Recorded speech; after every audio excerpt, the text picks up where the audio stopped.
मिलिझुली एउटा सुखमयी जन्मभूमिको निर्माण। नेपाल। जानकी काठमाडौँ दरबार स्क्वेयरका सडकहरूमा सरसामान बेच्ने एक 32 वर्षीय विक्रेता हुन्। उनका 2 जना बच्चाहरू छन्। सीता 7 वर्षकी छिन् भने उनका दाइ विकास 11 वर्षको छ। उनका श्रीमान इजरायलमा काम गर्छन्। सधैँ जस्तै जानकी चिनिया पर्यटकहरूलाई हस्तकलाका सामानहरू बेच्नमा व्यस्त छिन्। नि हाओ, मेरा यी हावाका झन्कारहरू किनिदिनुस् न। सीता र विकास स्थानीय सरकारी विद्यालयमा खुसी साथ अध्ययन गरिरहेका छन्। जानकी एक तीक्ष्ण बुद्धि भएकी महिला हुन् जसले भाषाको महत्त्व बुझेकी छिन्। त्यसैले उनी मेई युई दिदीले दरबार स्क्वेयरमा आयोजना गरेकी चिनिया भाषा कक्षामा पनि अध्ययनरत छिन्। सन् 2015 को अप्रिल 25 तारिख नेपालमा विध्वंसकारी भूकम्प गयो, जसमा 8,000 भन्दा बढी मानिसहरूले ज्यान गुमाए र थुप्रै पुराना मन्दिरहरू तथा ऐतिहासिक स्मारकहरू भत्किए। जानकी जस्ता दैनिक रूपमा जीविकोपार्जन गर्नेहरूलाई ठूलो नोक्सान भयो। अहो, चिनिया हवाईजहाज आइपुग्यो। जानकी चिनिया स्वयंसेवकबाट पाल प्राप्त गर्दैछिन्।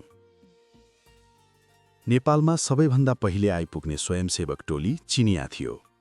सच्चा मित्रहरूले अप्ठ्यारो परेको समयमा एक अर्कालाई मद्दत गर्छन्। चिनिया स्वयंसेवक टोलीका सदस्यहरू बालबच्चाहरूसित खेल्दै तिनीहरूलाई भूकम्पले पुर्याएको मानसिक आघातबाट निस्किन मद्दत गर्दैछन्।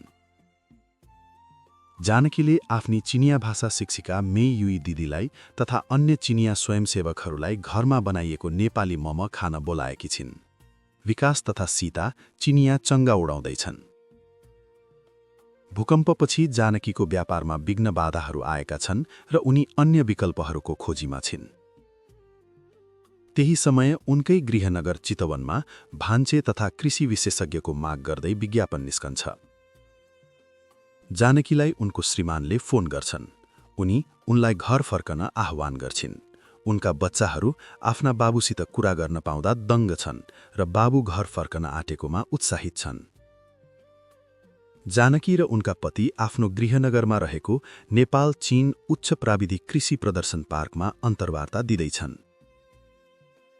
जानकीलाई चिनिया भाषाको ज्ञान भएको हुनाले प्रबन्धकर्ताहरू निकै प्रभावित भए र श्रीमान श्रीमती दुवैलाई जागिर दिन मन्जुर भएका छन्। आफूले चिनिया भाषा सिक्ने पहल गरेकोले जागिर पाएकोमा जानकी खुसी छिन्। कृष्ण स्थानीय बालीनालीको हेरचाह गर्नमा व्यस्त छन् भने जानकी पनि कार्यालयको चमेना गिहमा खाजा तयार पार्नमा व्यस्त छिन्। आफ्नो प्रबन्धकर्ताले गाउँमा भित्र्याउन खोजेको कृषिको नयाँ प्रविधि तथा फसल अझ राम्रो बनाउने तरिकाको बारेमा कृष्ण अनुवाद गर्छन्। उच्च प्रविधिहरूको ज्ञान चिनिया विशेषज्ञहरूले दिएको प्रयोग गरेर प्राप्त भएको फलमा गाउँका बासिन्दाहरू अत्यन्त खुसी छन्। गाउँका अन्य बासिन्दाहरूका साथै कृष्ण तथा जानकी पनि निकै सन्तुष्ट देखिन्छन्। उनीहरूका 2 बालबच्चाहरूलाई आफ्नो शहरको विद्यालय तथा त्यहाँका साथीहरूको निकै याद आउँछ, तर उनीहरू पनि स्थानीय विद्यालयमा भर्ना भइसकेका छन्।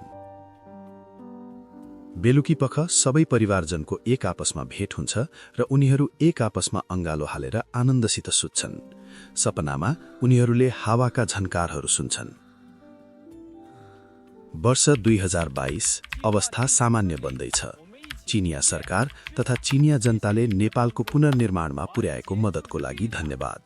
यदि तपाईलाई यो भिडियो उपयोगी लाग्यो भने लाइक गर्नुहोस्, कमेन्टमा आफ्नो विचार राख्नुहोस् र साथीहरूसँग शेयर गर्न नबिर्सनुहोस्। र बज्रफोकी च्यानल सब्स्क्राइब गर्नुभएको छैन भने अहिले नै सब्स्क्राइब गर्नुहोस् ताकि हाम्रो अर्को नयाँ भिडियो सबैभन्दा पहिले तपाईको स्क्रिनमा पुगोस्। धन्यवाद।